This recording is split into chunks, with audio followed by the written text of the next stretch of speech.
Assalamualaikum warahmatullahi wabarakatuh. Alhamdulillahi wa kafa, wassalatu wassalamu ala sayyidina Muhammadil Mustafa wa ala alihi wa sahbihi ahli sidqi wa wafa. Allahumma salli wa sallim ala sayyidina Muhammadin wa ala alihi wa sahbihi ajma'in.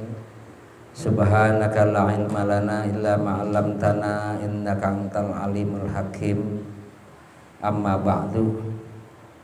Hadratul mukarramin, para asatid, wabil khusus yang sama-sama kita hormati dan kita muliakan, Al Ustadz Bapak Nur Halim, Al Ustadz Bapak Wardan, serta para asatid lain yang sama-sama kita hormati dan kita muliakan, yang sama-sama kita hormati dan kita muliakan Bapak Haji Sabarudin, Bapak Haji Basri selaku sepuh kita, Bapak Ikhwan, Bapak Yanto sebagai RT kita, dan para tokoh masyarakat lainnya yang senantiasa saya hormati, para hadirin jemaah Masjid Al-Kausar yang saya hormati, begitupun para ibu-ibu yang alhamdulillah sebagian bisa mengikuti kegiatan taklim ini. Mudah-mudahan Allah senantiasa memberikan taufik dan hidayah kepada kita semuanya.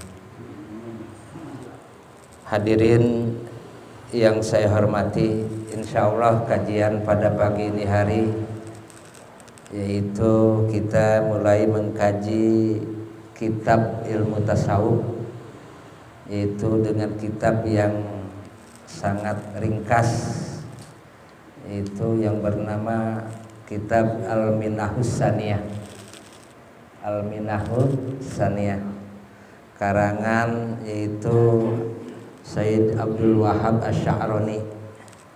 Mudah-mudahan kita di dalam mempelajari kitab ini Allah senantiasa memberikan taufik dan hidayah kepada kita semuanya. Hadirin yang saya hormati, sebagaimana kita ketahui bahwa rukun agama itu ada 3. Yang pertama iman, yang kedua Islam, dan yang ketiga ihsan.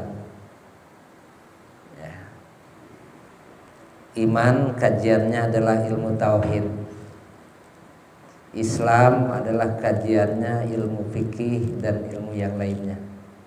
Sedangkan ihsan itu adalah ilmu yang berkaitan dengan ilmu akhlak, bahkan lebih tinggi lagi yaitu ilmu tasawuf. Arti tasawuf secara bahasa yaitu bersih, suci dan jernih. Dari sofa yasfi sofwan atau sofiyatan atau sofwan. Jadi kata-kata tasawuf, ya kan, daripada kata-kata tasawwafa yatasawwafu tasawwufan. Ya.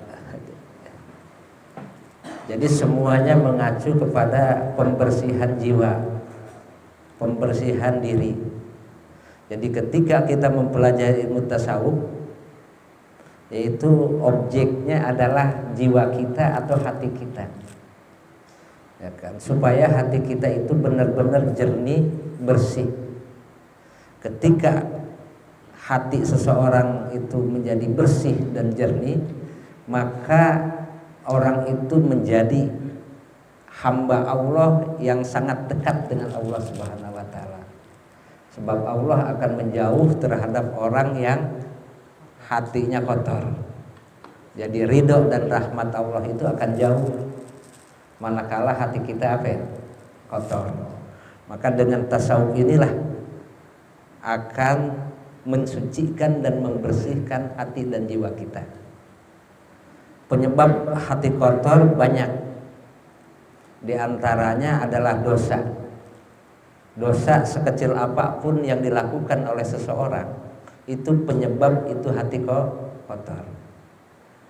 Sebagaimana Rasulullah SAW bersabda, idza adzabal abdu dzanban, apabila seorang hamba itu melakukan suatu dosa, nukitab fi qalbihi nuqtatun sauda, maka akan ditempelkan, maka akan diteteskan akan ke dalam hatinya, yaitu nuqtatu sauda, yaitu nokta hitam, titik hitam.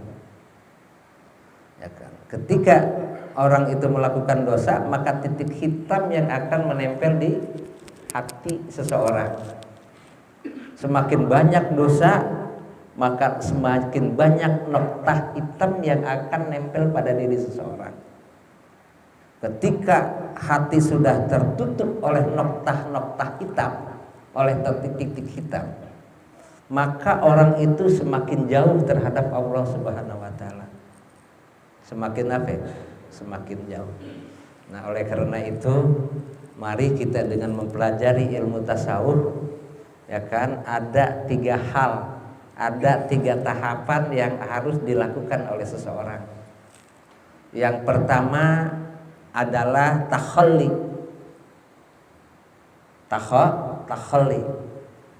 Takhalli itu adalah membersihkan, membuang sifat-sifat atau akhlak-akhlak al-madmumah yang tercela dalam pandangan agama.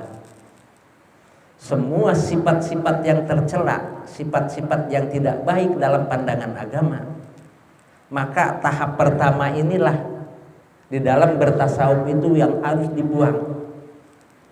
Yang harus apa? Dibuang. Yang bernama dengan takhalli. Takhalli itu adalah membersihkan, membuang sifat-sifat dan akhlak-akhlak yang ada pada diri seseorang. Yaitu dia apa? Dibersihkan, dibuang. Ya kan? Secara apa? Secara bertahap. Kalau secara langsung barangkali manusia itu akan sulit menghilangkan sifat sombong, ujub, ria, takabur, sifat dengki, sum'ah dan sebagainya, ya kan? Sifat-sifat yang semacam itu kalau seseorang membuang secara sekaligus barangkali akan menemui kesulitan. Akan tetapi, ya kan, dengan cara berproses bertahap, dengan cara berproses, ya kan, salah satu cara untuk menghilangkan kesombongan yang ada dalam diri kita, yang ada dalam diri kita, kita harus mulai mengakui adanya kelebihan pada diri seseorang. Ketika kita mengakui bahwa seseorang, setiap orang itu mempunyai kelebihan masing-masing dan dirinya memiliki kekurangan, itu adalah tahap pertama di dalam rangka membuang sifat apa? Sifat takabur, sifat sombong. Ya kan? Ketika pada diri seseorang tidak ada rasa semacam itu, rasanya dirinya yang paling lebih aja, ya kan, orang lain dianggap kecil, ya kan, maka sifat sombong itu semakin kuat pada diri seseorang, ya kan? Dosa iblis cuma satu, yaitu apa? Sombong doang. Begitupun sifat kikir, bakhil, itu juga harus dibuang dalam diri kita, dalam hati kita, dalam jiwa kita, ya kan? Caranya itu mulai kita berderma, mulai kita berderma dengan yang kecil aja dulu, yang biasanya agak berat kalau bersedekah, agak apa? Agak berat. Ya kan, jangan langsung 100.000, 1 juta, jangan. Kalau memang belum belum mampu, ya kan, bertahap. Apa yang kita bisa lakukan sekarang nih, ya kan, seumpama, ya makasih, ya kan, kita mulai dari yang kecil dulu, mampu kita 5.000, tapi rutin, rutin. Jangan istilahnya bersedekah 5.000 sebulan sekali. Ya, jangan, rutin.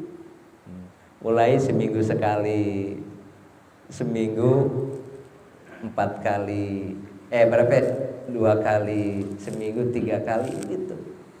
Itu cara untuk pembiasaan. Nah, ketika orang itu sudah melakukan begitu, maka sifat bakhil akan terkikis satu persatu. Akan terkikis. Timbullah sifat sahi, sifat yang berjiwa sosial, berjiwa dermawan. As-sahiyu kata Rasul, qaribun minallah, orang yang memiliki jiwa dermawan, jiwa sosial, qaribun minallah, akan dekat kepada Allah. Wa qaribun minan nas, dan akan dekat dengan apa? Manusia. Orang yang memiliki jiwa sosial akan disukai oleh orang banyak. Tapi orang bakhil, orang pelit, alias apa ya? Ya kan? Itu alias buntut kasiran. Itu sangat dijauhi dan dibenci oleh orang banyak. Tapi kalau orang jiwa sosial itu akan apa ya? Disenangi oleh orang banyak.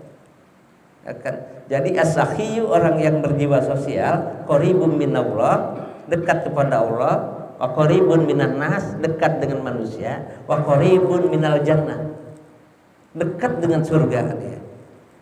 Ya kan, dekat dengan apa?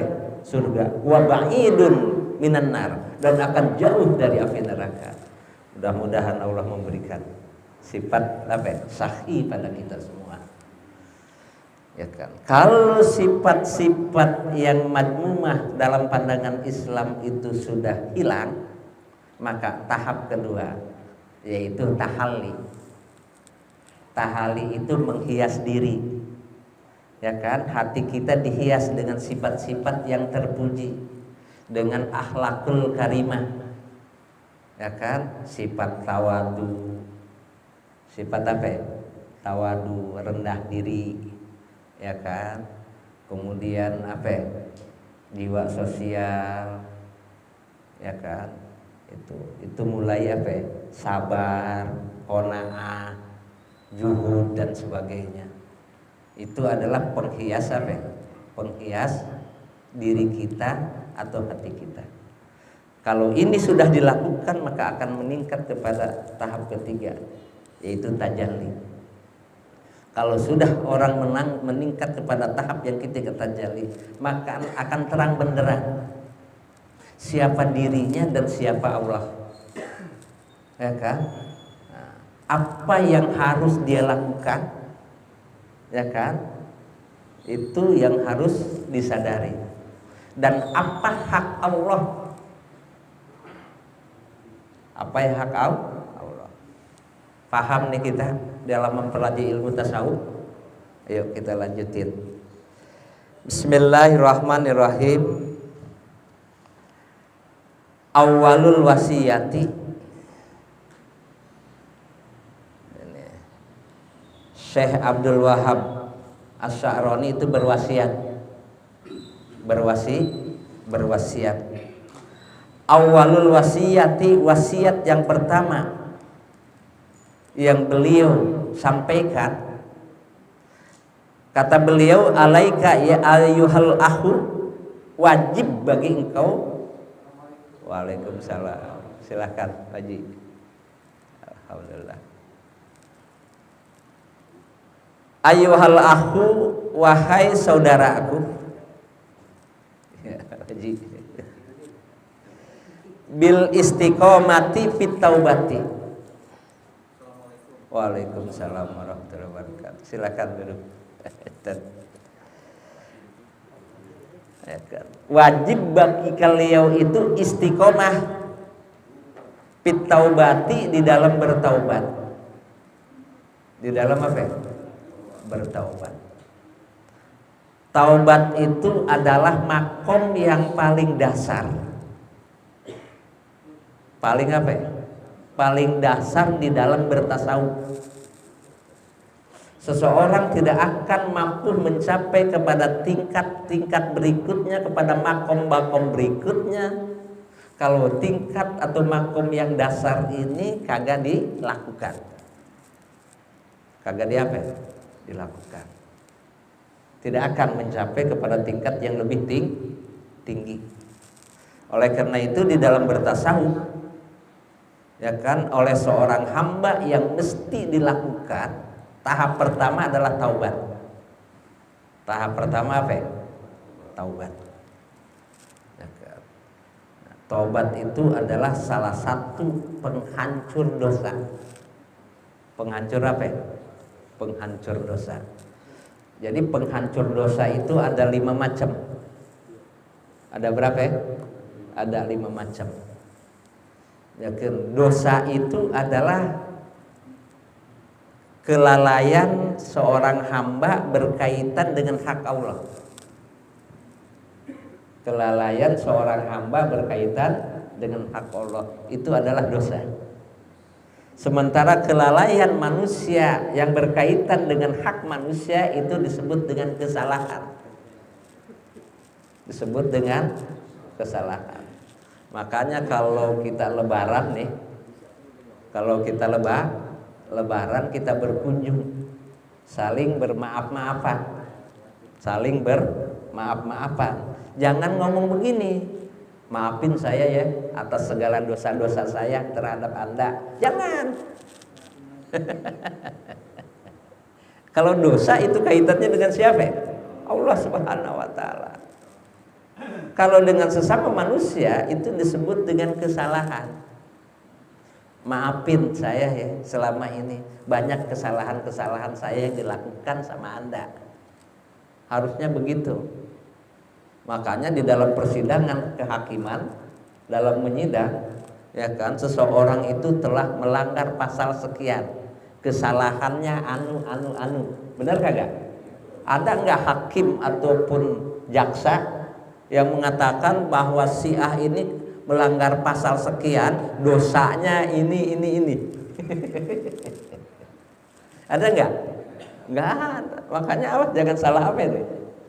Jangan salah ucap. Ya, ketika berkaitan dengan manusia, kelalaian kita di dalam melakukan, dalam bermuamalah berkaitan dengan hak-hak manusia, itu adalah kesalahan. Ketika kita kelalaian yang berkaitan dengan hak-hak Allah, itu adalah dosa. Nah, penghancur dosa itu ada 5. Penghancur dosa itu ada berapa? Ada 5. Ya kan? Pertama, tingkat pertama penghancur dosa adalah dengan taubat. Dengan taubat. Makanya taubat ini adalah makom pertama. Tingkat pertama di dalam bertasawuf. Nanti akan dijelaskan taubat itu apa. Taubat itu apa. Yang kedua, penghancur dosa itu dengan beristighfar. Perbanyak kita istighfar, ya kan? Maka dengan memperbanyak istighfar, dosa-dosa kita itu akan rontok. Dosa-dosa kita akan apa? Akan rontok. Itu yang keberapa? Yang kedua. Yang ketiga, penghancur dosa itu dengan melakukan amalan-amalan baik. Amalan-amalan apa ya? Amalan baik. Nih termasuk kita, ya kan, hadir di majelis taklim nih. Hadir di mana? Di majelis taklim. Ya, alhamdulillah. Waalaikumsalam. Ya, masuk Pak Haji. Ya, Ustaz Sabur depan nih. Ya. Kita tadi sudah selesai melaksanakan ibadah sholat subuh berjamaah, ya kan? Kemudian diikuti dengan kegiatan taklim, ya kan? Dan langkah kita dari rumah menuju tempat ini, langkah kita, oh hari Sabtu nih, minggu keempat ada taklim di Masjid Al-Kausar. Masjid Al-Kausar. Saya akan ngaji. Saya akan hadir. Ya kan? Maka kedatangan para hadirin langkah demi langkah dari rumah masing-masing ke majelis taklim ini, ke Masjid Al-Kausar ini, itu langkah-langkah itu adalah penghapus dosa. Penghapus apa? Dosa. Jadi makanya perbanyaklah melakukan amalan-amalan baik. Ya kan? Amalan-amalan baik. Sebab dengan amalan-amalan baik itulah dosa-dosa kita akan terkikis satu persatu.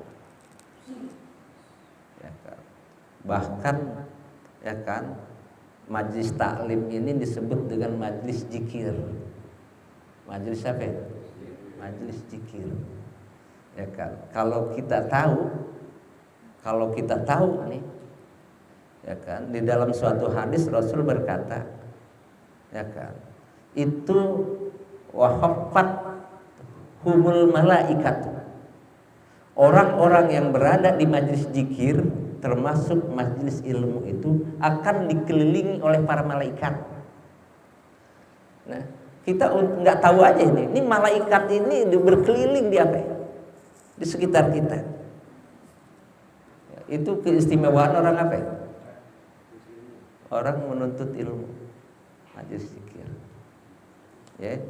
Yang ketiga dengan cara amalan-amalan. Yang keempat dengan cara Allah menimpakan musibah. Dengan cara menimpakan musibah. Semacam sakit, ya kan, kantong kering. Biasanya itu dompet tebal mulu. Bulan ini susah banget itu. Dilihat dompet kagak ada apa ya? Ada yang begitu, ada. Termasuk musibah-musibah bencana alam. Ya kan, sakit, pokoknya musibah itu menimpa seseorang. Ya kan, dengan musibah yang dicandang oleh seseorang tidak mengurangi ibadah pada Allah Subhanahu wa taala. Tidak mengurangi ibadah pada Allah Subhanahu wa taala. Ya kan, badan meriang, batuk pilek, kepala senut, ya kan, tetap hadir di majelis taklim, tetap mengikuti sholat berjamaah subuh bersama imam rawatib, tidak mengurangi. Maka musibah sekecil apapun yang menimpa kita, kalau kita konsisten tetap melaksanakan kebaikan-kebaikan, ya kan, itu, maka dosa itu akan terkikis habis itu satu. Makanya kalau kita ditimpa apa ya, sakit, jangan ngeluh. Jangan ngeluh. Kenapa? Sebab di balik sakit itu Allah menginginkan supaya dosa-dosa kita itu terkikis. Ini kadang-kadang sakit, ya Allah, dijadikan apa ya? Ya, ngomong sana kemari, kadang-kadang timbul apa ya? Rasa semacam tidak suka. Padahal di balik ketidaksukaan itu ada yang Allah ingin berikan kepada orang itu. Yang kelima adalah dengan melaksanakan hukuman. Ketika orang melakukan dosa, semacam dosa minum khamar. Minum apa? Minum khamar. Ya kan? Maka dosa minum khamar itu akan terkikis, akan Allah hapus dengan cara ditegakkannya hukuman. Ya kan, hukuman bagi orang yang peminum khamar, orang yang minum khamar, sekali minum dia khamar maka harus dicambuk 80 kali. Di kita ada enggak? Sebab negara kita bukan negara apa? Harus dicambuk 80 kali. Setiap orang yang minum apa? Khamar. Kalau sudah dicambuk 80 kali, maka dosa minum khamar pada saat itu Allah apa? Allah hapus. Jadi penghapus dosa itu ada berapa?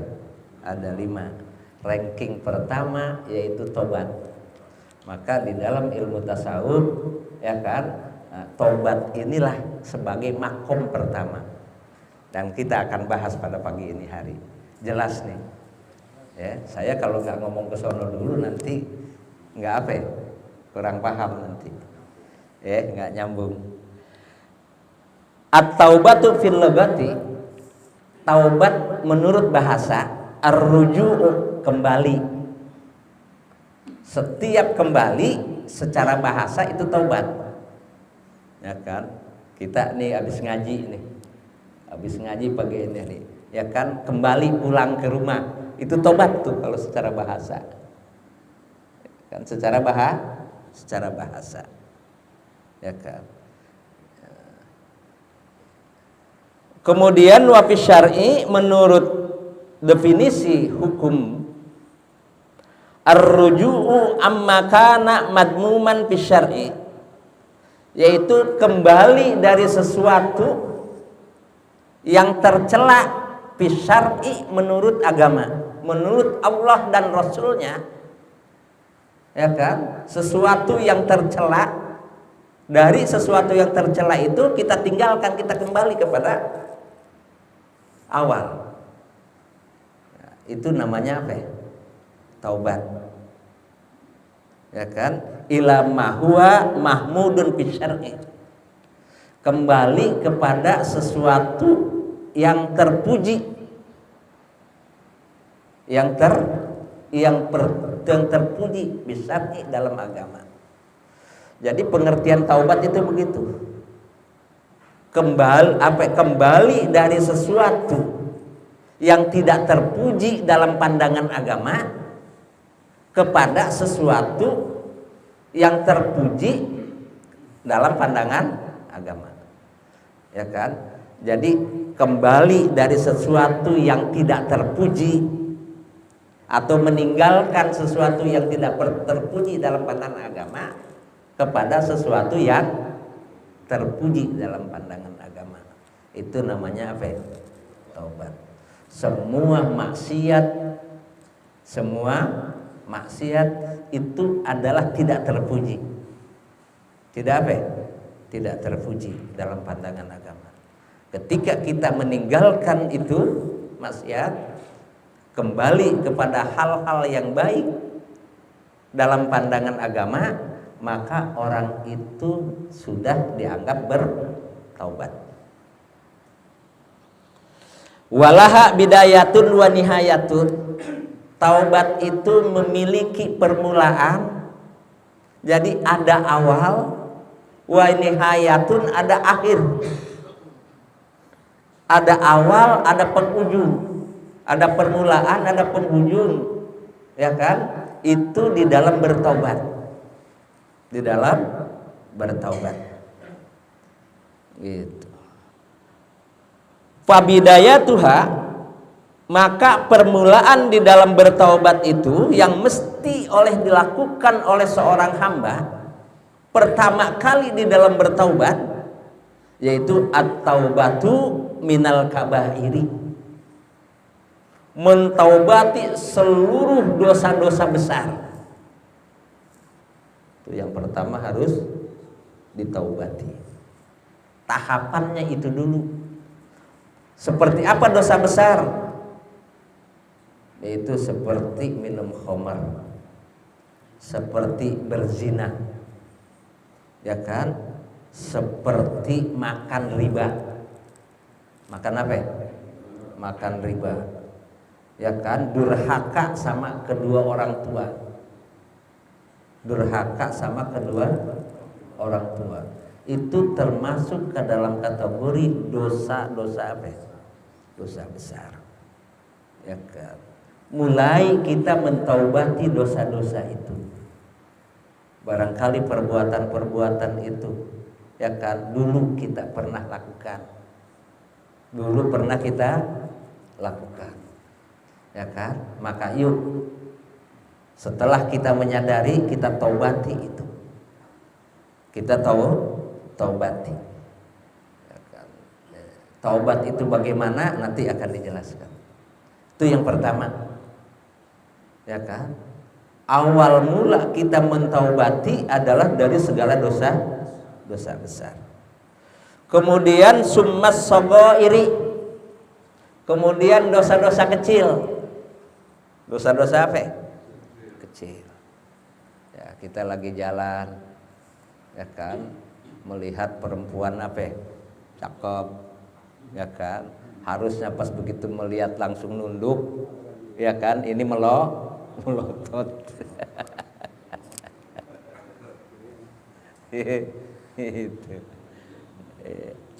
Itu diantaranya, ya, dosa-dosa kecil, tobati itu.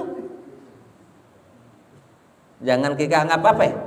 Anggap enteng. Kenapa? Dosa kecil, ya kan? Karena sering dilakukan menjadi dosa besar. Menjadi dosa apa? Menjadi dosa besar. Ya kan? Satu enggak dianggap kecil ini. Karena kecil karena semakin banyak akhirnya semakin besar. Ya kan? Awas kita terhadap persoalan dosa. Jangan kita menganggap enteng. Ini mah dosa kecil ini, ya kan, nggak apa-apa dilakukan. Cuma khawatir kita, ketika kita melakukan suatu dosa yang dianggap oleh kita kecil, ya kan, pada saat itu murka Allah turun. Murka Allah apa? Turun, ya kan, itu bisa menyebabkan seseorang masuk ke dalam api neraka. Walaupun dosa itu apa? Dianggap kecil oleh kita.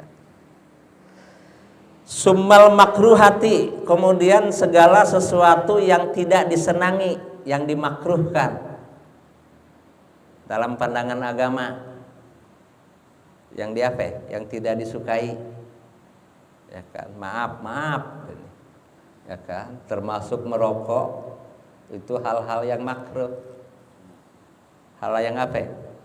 Yang makruh, ya kan, termasuk, ya kan, tidur habis apa? Habis subuh, tidur habis asar. Hal-hal yang tidak apa? Tidak bagus, ya kan, harus ditobati itu. Ya. Selanjutnya summa min hilafil aula, segala sesuatu yang menyalahi tata kesopanan. Ya kan, ngomong begitu itu tidak sopan. Bersikap seperti itu tidak apa? Tidak sopan. Ya kan?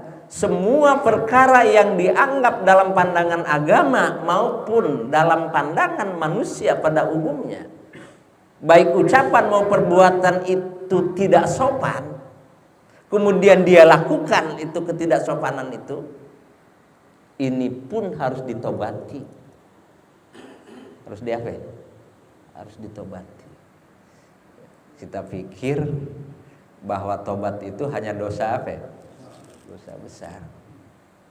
Ternyata, ya kan, ketidaksopanan kita,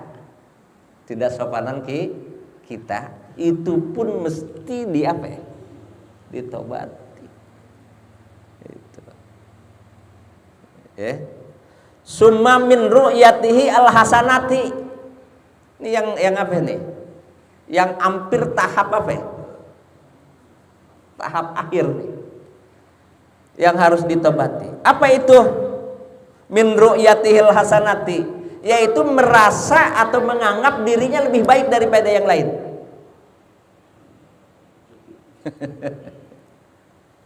Merasa dirinya lebih baik daripada orang lain, baik di dalam ibadahnya, di dalam apa? Ibadahnya, di dalam berdermanya, ya kan, atau di dalam ilmunya, ya kan, saya lebih pintar daripada orang lain, ya kan. Ketika orang merasa bahwa dirinya lebih baik daripada orang lain, itu cepat-cepat harus ditobati. Harus diapa? Bisa kesononya, bisa sombong nanti, ya kan? Ada perasaan begitu, dirinya lebih apa? Kayaknya nih di Tanjung Duren kayak saya nggak ada nih. Ya kan, subuh aja saya subuh, ya kan, jam 2 udah ada di masjid. Yang lain masih pada apa? Tidur. Kalau ada perasaan semacam itu di dalam dirinya, buru-buru taubatin. Buru-buru dia apa? Taubatin. Ya, awas nih. Ya kan. Ini udah tahap ini. Semakin berat nggak tuh? Semakin berat. Oke lah. Kalau persoalan tobat mentobati dosa-dosa gede itu dianggap sudah umum. Sudah apa? Sudah umum. Tapi mentobati perkara-perkara yang menyalahi tata kesopanan, mentobati ya kan terhadap seseorang yang merasa dirinya lebih baik daripada orang lain, ini umumnya kadang tidak menjadi perhatian kita. Umumnya tidak menjadi perhatian kita. Gitu. Kemudian summa min ru'yatihi annau sura ma'dudan min qara'iz zamani. Kemudian merasa bahwa dirinya ibadahnya paling baik. Ibadahnya paling apa ya? Paling bagus. Itu juga kagak apa ya? Kagak boleh. Kemudian summa min ru'yatihi annahu sidqun min taubati. Ini udah mulai apa nih? Paling tinggi. Ya. Kemudian merasa atau memandang bahwa dirinya itu taubatnya paling bagus. Paling benar. Nggak ada tobat kayak saya mah. Tobat saya mah udah paling benar dah. Ya kan? Tobat saya mah udah pasti diterima oleh siapa ya? Oleh Allah Subhanahu wa taala. Ya kan? Jangan punya anggapan semacam itu. Summa min kulli khatirin yahturu lahu fi ghairi mardatillahi. Kemudian mentobati dari segala apa ya, yang terbesit di dalam hati, di dalam pikiran yang tidak diridhoi oleh Allah Subhanahu wa taala. Ada timbul pikiran-pikiran atau di dalam hati terbersit, ya kan? Itu, ya kan? Pikiran itu yang tidak diridhoi oleh Allah Subhanahu Wa Taala. Ya kan? Contohnya apa? Loh, kayaknya nih, ya kan? Ini hidup susah mulu nih, ya kan? Allah kagak apa? Ya. Kayaknya kagak sayang sama saya, ya kan? Si itu mah usahanya, ya kan lancar banget, ya kan? Setiap langkah, setiap usahanya jadi aja duit, ya kan? Kayaknya Allah sayang sama dia itu ada pikiran terbesit di dalam hati, ada terbesit. Itu pun yang terbesit di dalam pikiran seseorang harus buru-buru menyadari dan tobati itu. Jangan punya anggapan yang kurang baik sama siapa ya? Allah Subhanahu wa taala. Sebab Allah tidak akan memberikan sesuatu di luar kemampuan seseorang. Ya.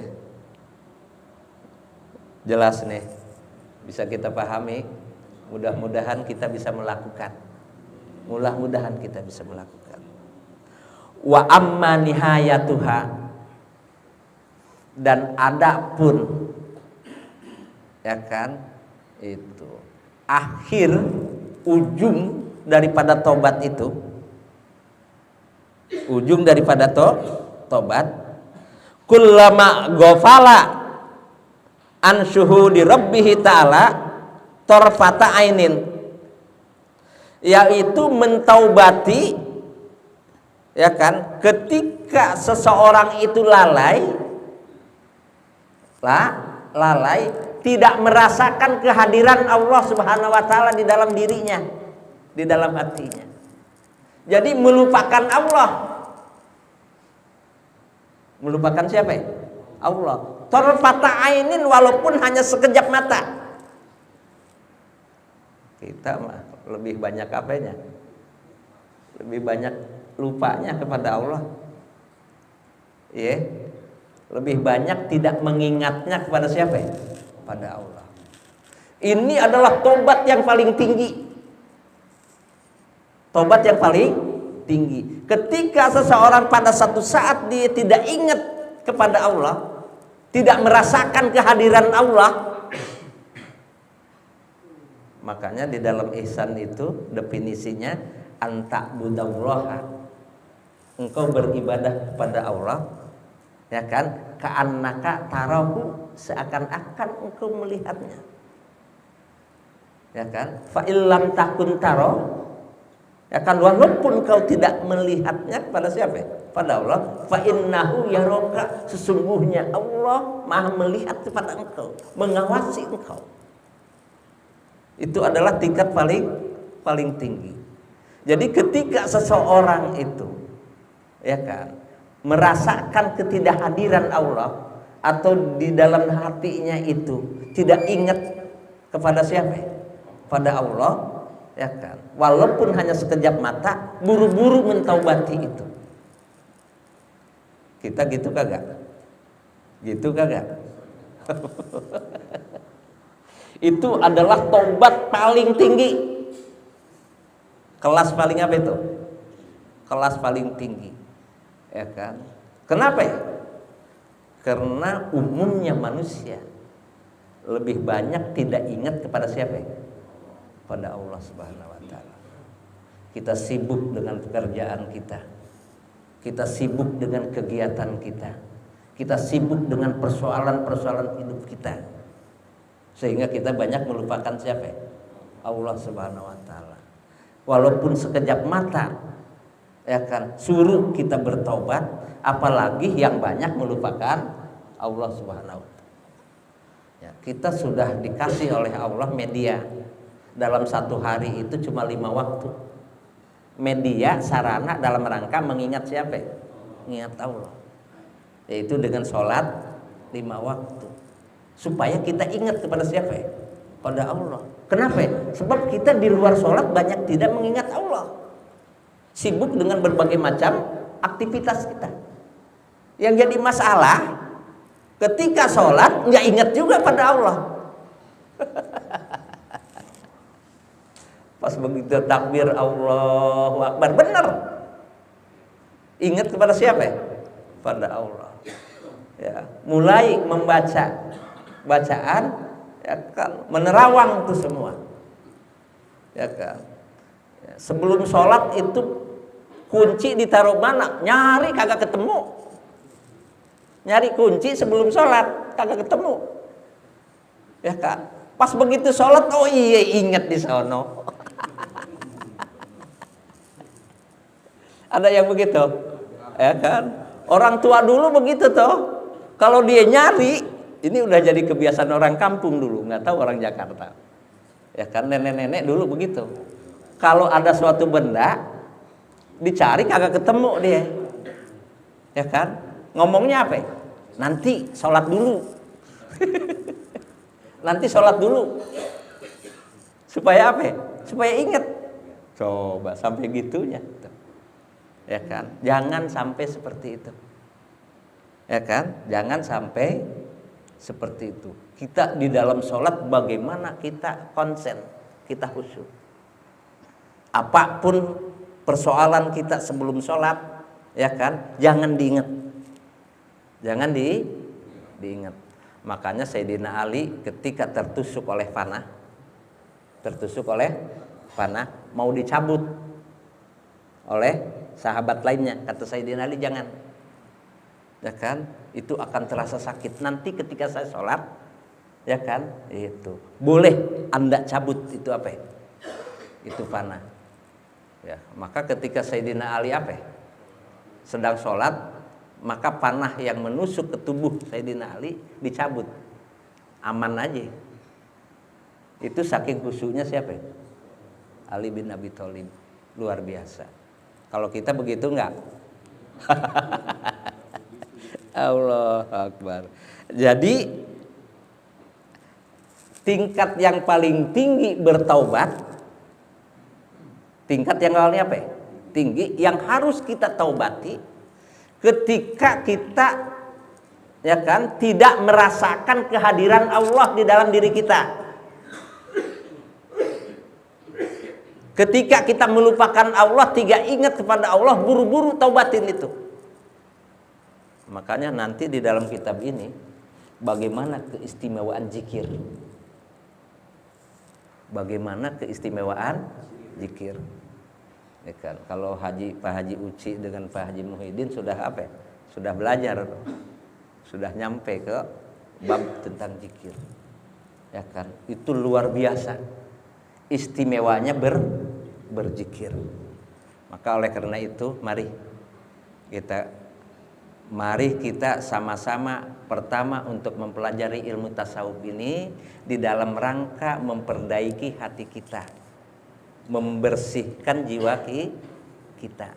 Jangan sampai jiwa kita terkontaminasi banyak penuh dengan noda-noda hitam akibat dosa-dosa yang kita lakukan. Maka bersihkan itu semua dengan cara bertaubat.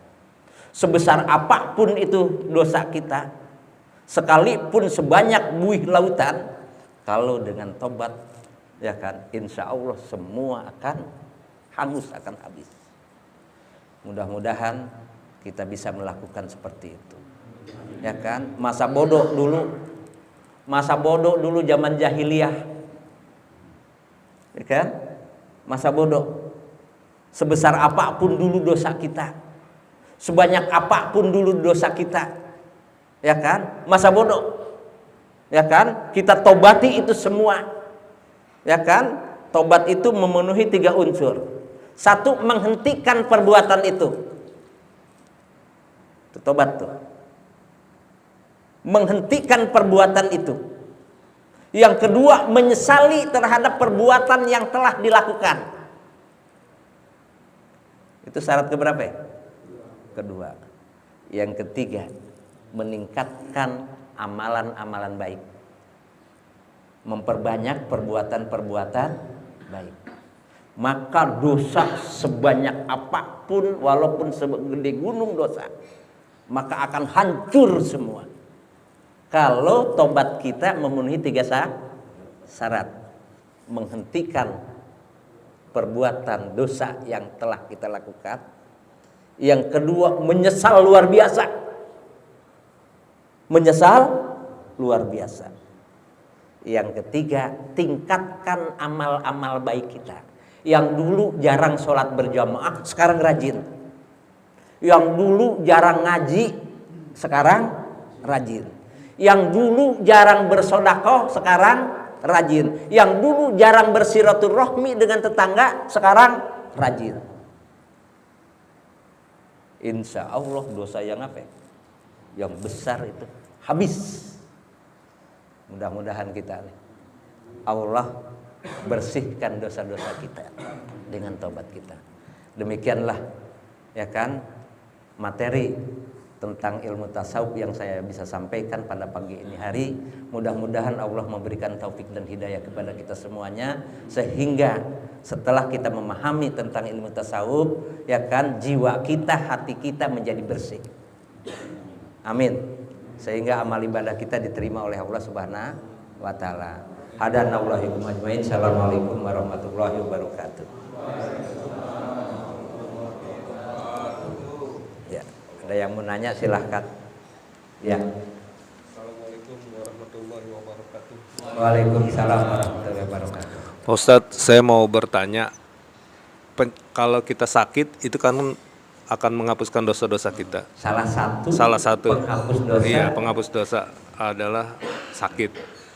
Tapi kalau dalam sakit itu dia tidak melaksanakan kewajiban-kewajiban yang Allah perintahkan, apakah juga akan menghapus dosa-dosa? Iya. Terima kasih. Iya. Kita sakit sebagai salah satu Allah cara menghapus dosa seseorang, dengan catatan dia tetap melaksanakan kewajiban-kewajibannya. Maka sakit itu sebagai penghapus dosa, ya kan? Ini orang sakit kagak melaksanakan kewajiban, itu tidak akan menjadikan penghapus, maka akan bertambah apa ya? Dosa. Ya, yang apa ya? Yang ketika sehat rajin banget, ya kan? Ketika sakit banyak apa ya? Banyak yang ditinggalkan. Maka sakit semacam itu tidak menyebabkan penghapus dosa. Ya. Jadi kita sholat tetap sholat, ya kan? Walaupun sakit tertatih-tatih, agak batuk-batuk, ya kan? Kita datang di majelis taklim, ya kan? Maka sakitnya itu menjadi penghapus dosa. Ini baru pilek aja, baru sakit kepala, nggak mau sholat berjamaah. Tapi kalau yang koma 3 bulan itu gimana? Apakah dia bisa menghapuskan dosa-dosa? Koma sampai 3 bulan. 3 bulan, ya kan? Nah, selama koma nggak ada kewajiban, Kalau nggak sadar. ya kan? Selama koma nggak ada kewajiban. Sama dengan selama tidur nggak ada kewajiban, ya kan? Itu. Ketika bangun baru ada kewajiban. Ketika sadar baru ada kewajiban. Paham? Ya, kan? Ada yang lain? Ya. Assalamualaikum warahmatullahi wabarakatuh. Waalaikumsalam warahmatullahi wabarakatuh. Pak Kiai, saya mau tanya. Tadi Pak Kiai menerangkan masalah kita sholat harus khusyuk, tidak boleh mengingat apa-apa, harus konsentrasi. Sampai saat ini saya tuh belum bisa Pak Ustadz begitu. Bagaimana caranya? Ya, bagaimana caranya supaya bisa konsentrasi? Terima kasih. Assalamualaikum. Kehusuan seseorang itu bervariasi. Ada yang khusyuknya itu 1/8. Selama sholat khusyuknya itu cuma 1/8 apa ya? Prosentasenya 1/8. Awal-awalnya apa ya? Khusyuk, kesononya blank. Ada khusyuknya 1/6, ada khusyuknya 1/4, ada khusyuknya 1/3, ada khusyuknya 1/2. Ini yang paling bagus 1/2. 1/3 termasuk paling bagus, ya kan? Itu khusyuknya. Memang semacam kita, termasuk saya yang ngomong, itu belum tentu sampai 100%. Sebab udah ada gambarannya, ada yang 1/8, 1/6, 1/4, 1/3. Nah, kita ada di posisi mana? Minimal bagi kita itu, ya kan? Minimal itu 1/4 atau 1/3. Ya kan? Awalnya kita apa? Khusyuk. Di tengah-tengah khusyuk, di ujung khusyuk. Tuh, itu 1/3 sudah. Ini yang salah itu yang benar-benar apa ya? Ngeblank. Dari awal kagak ingat sama sekali. Blank. Apalagi banyak utang, udah dah. Nah, sekarang bagaimana caranya supaya khusyuk? Ini ada caranya, ya kan? Satu, apa yang kita baca kita ngerti. Kita apa? Kita ngerti. Allahu Akbar. Dalam hati nih, Allah Maha Besar. Ingat, ya kan? Bismillahirrahmanirrahim, ya kan? Itu dengan nama Allah yang Maha. Itu pokoknya walaupun tidak diitukan dalam hati kita ngerti, ya kan? Itu. Nah, kalau bisa lagi, kalau bisa, itu kan, yaitu lafaz-lafaz yang kita baca, ya kan, itu terbayang dalam pikiran. Alhamdulillahirabbil alamin, bentuk bacaannya itu salah satu, ya kan. Kalau memang kagak ngerti apanya, artinya, lafaznya kita bayang, ya kan. Itu juga susah juga. Yang penting lafaz Allah itu terbayang. Itu paling rendah. Paling apa ya? Paling rendah, ya kan? Lafaz Allah terbayang dalam pikiran kita ketika kita sholat. Itu khusyuk yang paling rendah, ya kan? Yang paling tinggi, yaitu ketika sholat merasakan kehadiran Allah. Allah lagi ngawasi kita, Allah lagi memperhatikan kita. Itu adalah khusyuk yang paling apa ya? Paling apa ya? Tinggi. Insya Allah bisa kali dah, ya. Itu. Jadi insya Allah ya kan, sholat yang khusyuk yang akan diterima oleh Allah Subhanahu Wa Taala. Walaupun khusyuknya sepertiga, yang nggak akan diterima ngeblank. Ya, cukup. Oh, satu lagi. Waalaikumsalam warahmatullahi wabarakatuh. Pada hari sebelum kita melakukan habdu minallah, kita kan habdu minanas dulu nih kayak. Belum melakukan apa? Sebelum ke habdu minallah. Oh, habdu minallah. Habdu minanas dulu. Nah, di suatu ketika saya punya sahabat nih Kiai. Ini sudah lama tidak karena ada selisih paham. Ya, saya beriktikad untuk bersiraturahmi lah. Tapi dalam seling waktu beliau ini menutup silaturahmi. Itu gimana hukumnya Kiai? Ya. Orang yang nggak mau nerima silaturahmi kita, ya kan? Tetap kita harus berkomunikasi dengan dia. Walaupun kedatangannya kagak diterima. Ketika kita berpapasan dengan dia, tetap kita nyapa dia. Persoalan dia mukanya dibuang kemana? Persoalan lain, ya kan? Yang tidak boleh kita gak berpapasan, ya kan? Kita membuang muka, dia pun membuang muka. Itu 11-12 kalau begitu. Ya kan? Nah, jadi tahap pertama kita mau bersilaturahmi ke dia, dia nutup pintu. Ya kan? Bolehlah kita. Ya kan? Sudah. Ya kan? Nah, tapi suatu saat dia ketemu dengan kita lebih dahulu yang apa? Yang menyapa. Persoalan dia mau jawab, mau jangan. Masa bodoh. Ya kan? Itu yang harus kita lakukan. Tetap aja. Masa bodoh dengan hati dia, masa bodoh dengan pikiran dia. Yang penting kita punya etikat baik. Itu yang harus dilakukan. Yang tidak boleh, ya kan? Dia berbuat begitu, kita juga berbuat. Nah, itu yang tidak boleh. Paham? Ya, gitu. Hah? Yang bagus.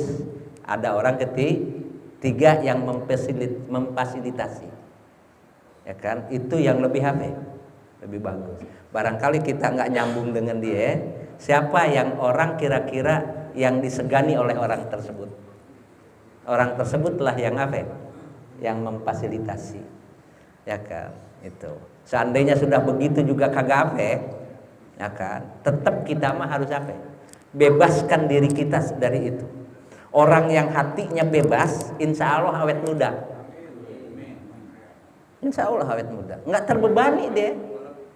Persoalan dia benci sama kita masa bodoh. Yang penting kita jangan benci dia. Kalau kita benci sama dia, itu ada yang mengganjal dalam hati kita, dalam pikiran kita. Ada beban. Benar kagak? Itu. Ya, insya Allah nih. Yang hadir maupun yang tidak hadir jadi orang baik semua. Ya kan? Jadi kita akan berada dalam surga Allah bersama-sama. Ya, amin. Sekian, lebih kurangnya mohon maaf yang sebesar-besarnya. Hadanallahu ajmain. Assalamualaikum warahmatullahi wabarakatuh.